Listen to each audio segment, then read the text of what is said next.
Previously, we've seen PHP Mailer and Smarty, both of which are third-party open source tools that can help us do things that we want to do in PHP. And they help us to not reinvent the wheel. They do things that we could probably create for ourselves if we wanted to put a lot of time and energy into it. We can take advantage of the work that someone else has already done.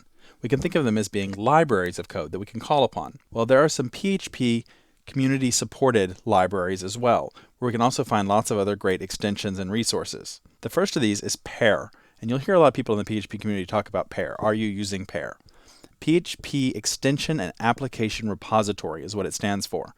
Pair is a compilation of lots of different bits of code that can help you to do things faster. The second one is Pickle, or Pickle, and it's PECL. It stands for PHP Extension Community Library, and you can find it at pecl.php.net.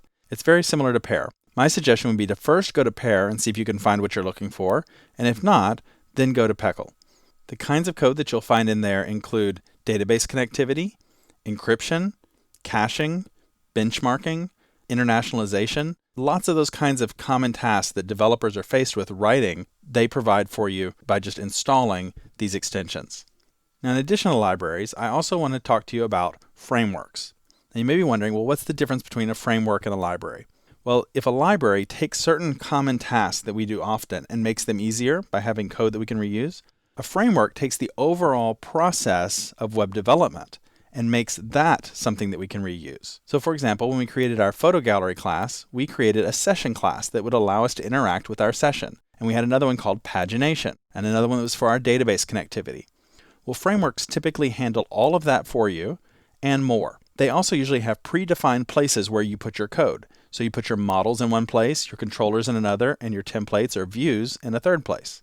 Now all of them vary in the way that they handle that, so you'll want to evaluate each framework for its strengths and weaknesses. These are what I would consider the top 6 frameworks to take a look at. I've got them in alphabetical order. Now I haven't personally used all of these, so don't take it as any kind of a recommendation, but it is a resource for you to go check out because I think these are the ones that get mentioned most often by other people. Now, a framework is essentially what we were beginning to create ourselves, right, with our photo gallery application.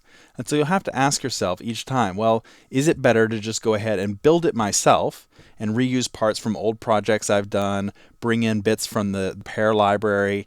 Should I do that instead of using one of these frameworks? A lot of times with these frameworks, you'll have to sort of learn the way they like to do things. And there can be a learning curve associated with that. So sometimes that's not the best solution for you. Sometimes you're better if you can just sort of write it yourself really fast and easy. But the one thing that you should definitely make sure is true is that any framework you choose should do things better than what we've been able to do here. Because I think we've started down the path to building a pretty nice framework. So you certainly have those capabilities. You have the ability to write your own without using these. So just make sure that anything you choose is going to be better than what you could have done on your own.